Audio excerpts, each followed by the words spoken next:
confesso aos irmãos, né? Cantar aqui já me traz mãos geladas, tremendo. Imagine assumir a tribuna, né, para falar a palavra de Deus. Mas estou aqui, né, para cumprir aquilo que o Senhor tem para a minha vida.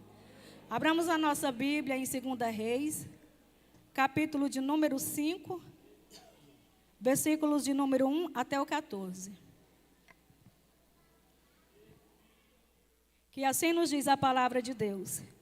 E Naamã, chefe do exército do rei da Síria, era um grande homem diante do seu senhor e de muito respeito, porque por ele o Senhor dera livramento aos sírios, e era este varão homem valoroso, porém leproso.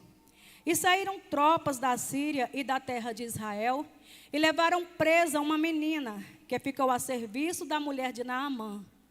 E disse esta à sua senhora: Oxalá que o meu senhor estivesse diante do profeta que está em Samaria, ele o restauraria da sua lepra. Então entrou Naamã e o notificou a seu senhor, dizendo: Assim e assim falou a menina que é da terra de Israel. Então disse o rei da Síria: Vai, anda e enviarei uma carta ao rei de Israel. E foi e tomou na sua mão 10 talentos de prata e 6.000 siclos de ouro e 10 mudas de vestidos. E levou a carta ao rei de Israel, dizendo: Logo em chegando a ti esta carta, saiba que eu te enviei Naamã, meu servo, para que o restaures da sua lepra. E sucedeu que, lendo o rei de Israel a carta, rasgou os seus vestidos e disse: Sou eu Deus para matar e para vivificar, para que este envie a mim, para eu restaurar um homem da sua lepra? Pelo que deveras notai, peço-vos e vedes que busca ocasião contra mim. Sucedeu, porém, que ouvindo Eliseu, homem de Deus, que o rei de Israel rasgara os seus vestidos, mandou dizer ao rei: Por que rasgaste os teus vestidos? Deixe-o vir a mim e saberá que há profeta em Israel. Veio, pois, Naamã com seus cavalos e com o seu carro, e parou à porta do rei, à porta da casa de Eliseu. Então Eliseu lhe mandou um mensageiro dizendo: Vai e lava-te 7 vezes no Jordão, e a tua carne te tornará e ficarás purificado. Porém, Naamã muito se indignou. Certamente ele indignou e se foi dizendo: Eis que eu dizia comigo, certamente ele sairá, pôr-se-á em pé e invocará o nome do Senhor seu Deus, e passará a sua mão sobre o lugar e restaurará o leproso. Não só porventura Abana e Farpar, rios de Damasco, melhores do que todas as águas de Israel? Não me poderia eu lavar neles e ficar purificado? E voltou-se e se foi com indignação. Então chegaram-se a ele os seus servos e lhe falaram, e disseram: Meu pai, se o profeta te disser alguma coisa grande, porventura não as farias? Quanto mais dizendo-te ele: Lava-te e ficarás purificado. Então desceu e mergulhou no Jordão 7 vezes, conforme a palavra do homem de Deus, e a sua carne tornou como a carne de um menino, e ficou purificado. Amém? Podeis assentar, meus irmãos. A palavra que o Senhor nos trouxe nessa manhã, né, quero dizer que primeiro ela falou ao meu coração. E tenho certeza que falará ao coração de cada um nessa manhã. No início desse capítulo, exatamente no versículo de número 1, nós vemos aí um pequeno currículo de Naamã.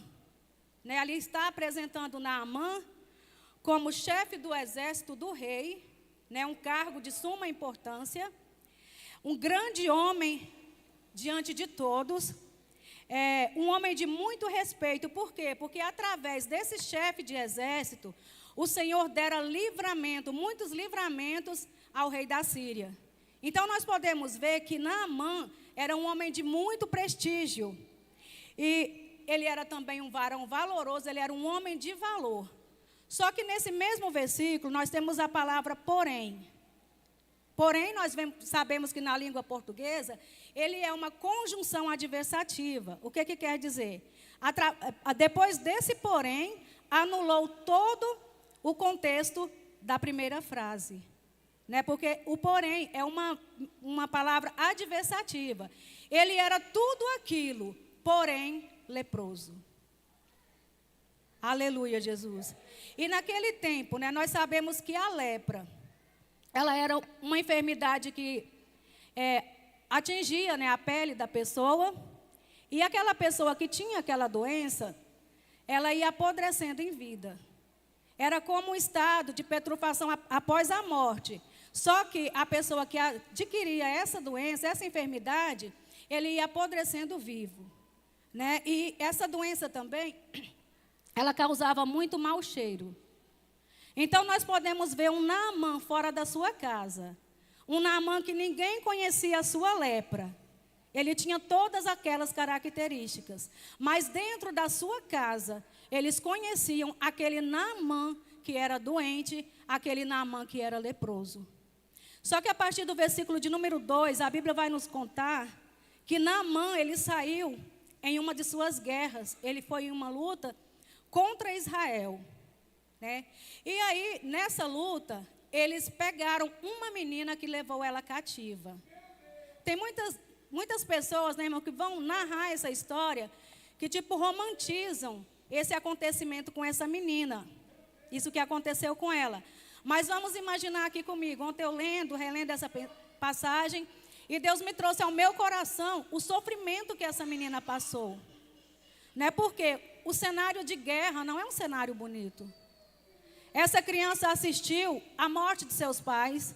Essa criança assistiu à destruição de uma cidade. E essa criança foi levada para longe do seio familiar, para uma cidade onde ela não conhecia ninguém. E além do mais, ela foi levada escrava. Imagine aqui comigo, né? A Bíblia me dá o direito de pensar, né? Imagine aqui comigo, Ellen, o seu esposo faz uma viagem, né? No caso, Naamã, e você tem a perspectiva que ele vai te levar um presente, né? Assim estava a esposa de Naamã. O que será que Naamã vai trazer para mim dessa vez? Será que ele vai trazer um despojo de guerra? Será que ele vai trazer ouro? Será que ele vai trazer prata? E naquele dia, Naamã disse a ela: eu trouxe para você essa menina que vai ser a sua escrava. Então não tem como romantizar essa história. Mas só que a palavra de Deus nos diz que essa menina, ela era israelita. E com certeza ela foi ensinada pelos seus pais o amor e o temor a Deus. Porque essa menina, ela era uma menina crente. Né? Às vezes Naamã pensou que teria levado, né, que ela teria perdido. Mas Deus estava levando aquela menina para a casa de Naamã, porque ele sabia que Naamã é quem iria ganhar. E nós vimos a história dessa menina.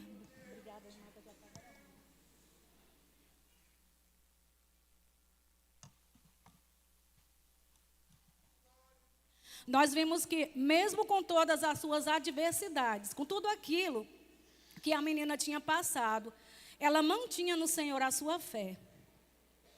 Imagine se fosse nos dias de hoje, né? E essa menina, naquele tempo, né, ela não teve tempo para síndrome do pânico, ela não teve tempo para depressão, ela não teve tempo para ficar nos cantos chorando.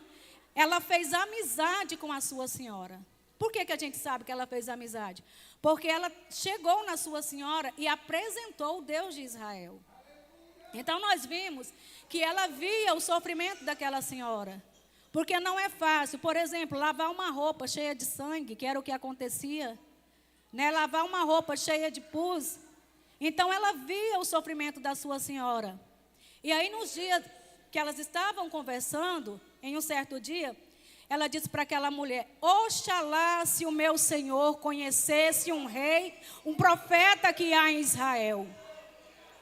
Ela sabia, ela testemunhava do Deus que ela havia conhecido. O tanto que é importante, irmãos e irmãs, semearmos a palavra de Deus na vida dos nossos filhos, das nossas crianças.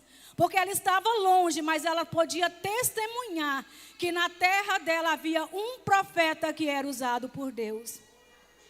Então nós vimos que Naamã, a esposa de Naamã, fez ele saber disso.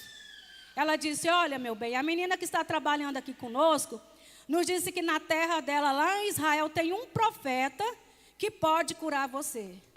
O que Naamã deveria ter feito? Ele deveria ter procurado quem? Ele deveria ter procurado o profeta. Mas o status de Naamã não permitia. Por quê? Ele era um chefe do exército. Ao invés dele ir na fonte, não, ele foi rodeando o caminho. Ele pensou, não, eu vou no rei, porque já que eu sou o querido do rei, ele vai emitir uma carta para o rei de Israel, autorizando o rei que me dê a cura.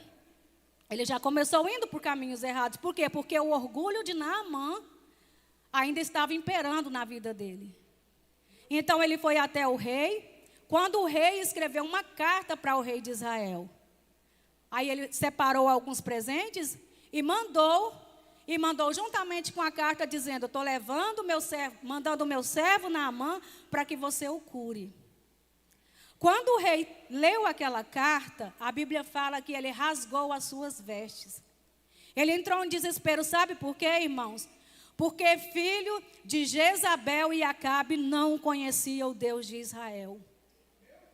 Aleluia, Jesus. Ele não tinha conhecimento do Deus que podia fazer aquilo, aquela cura. Então ele entrou em desespero, ele rasgou as suas vestes, porque ele pensara, certamente o rei está procurando algo para entrar em guerra contra mim. Ele ainda disse, porventura sou eu Deus para matar? Sou eu Deus para trazer a cura? Sou eu Deus...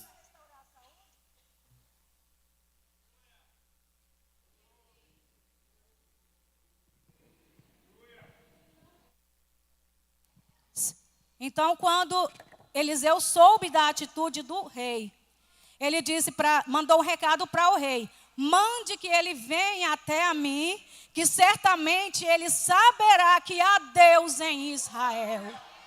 Aleluia, Jesus. E esse Deus de Israel, ele está aqui presente nessa manhã. Como nós vimos aqui muitos testemunhos de mães, de pais que tiveram as suas crianças sendo curadas. Porque esse rei de Israel é um Deus que ainda cura. Aleluia, Jesus. Então quando Eliseu soube, ele disse, manda que ele venha até a mim. E o que aconteceu, né? Naamã estava precisando daquela cura. Então Naamã disse, eu vou, né? Vou até a casa do profeta Eliseu. Só que olha o pensamento, né, de Naamã, novamente, aquele pensamento de orgulho. Quando ele chegou na casa de Naamã, de Eliseu, do profeta, a Bíblia nos diz que Eliseu nem sequer saiu à porta para receber Naamã. O chefe do exército do rei da Síria estava na casa do profeta Eliseu e Eliseu nem sequer abriu a porta para recebê-lo. Né, irmão? Que pensamento atingiu a mente de Naamã? Naamã disse, eu pensei que ele pelo menos abriria a porta e me receberia. Mas o que o profeta fez? O profeta mandou um dos seus mensageiros e disse assim, vai e diz a Naamã que ele vai no Rio Jordão e mergulhe 7 vezes e ele ficará limpo da sua lepra.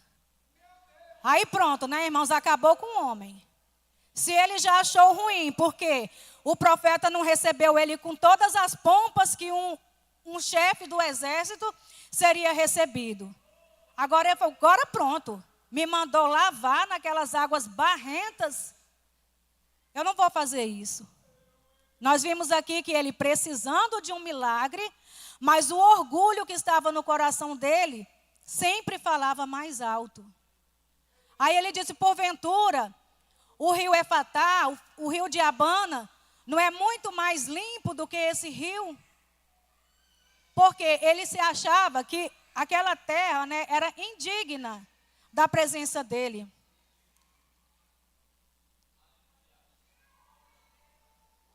Então, a indignação, no capítulo, versículo 11 e 12, continua ainda a indignação e o murmúrio de Naamã. E nós sabemos, irmão, que uma coisa que Deus detesta é murmuração. Aí naquele momento, ainda bem, né, que Deus amava Naamã, porque Deus cercou ele de bons conselheiros. Porque naquele momento que ele estava desistindo, um dos seus servos, né, disse, Senhor, o que ele te pediu não é uma coisa tão difícil. Vai lá, desce, mergulha. Não é uma coisa impossível. Sai do seu orgulho. Mergulha lá, não custa nada você tentar. Certamente ele já teria passado pela mão de todos os médicos, né, que havia na sua cidade. Então não custa nada você tentar mais isso essa vez. Aí o que aconteceu, né? Naamã, ele vai juntamente com os seus servos.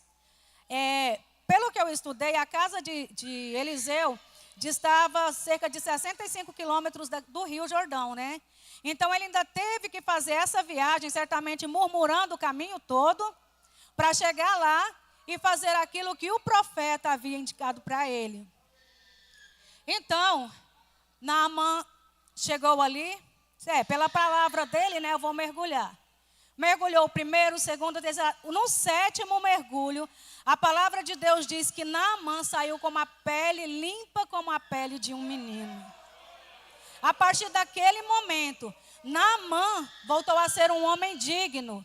Ele não precisaria mais se esconder debaixo de roupa, debaixo de panos, para esconder, né, a sua doença, a sua lepra.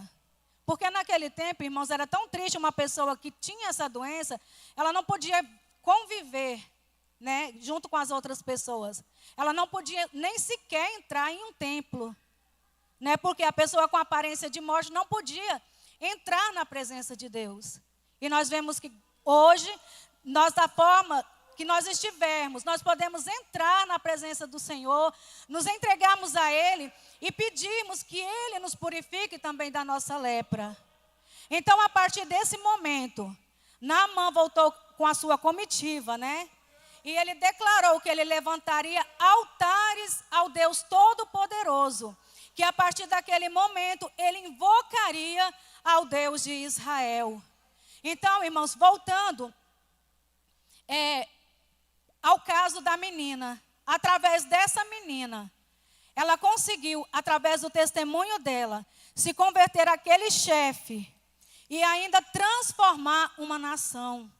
Porque muitas vezes, no momento que nós estamos passando por nossos problemas, nós pensamos que já chegamos no fim.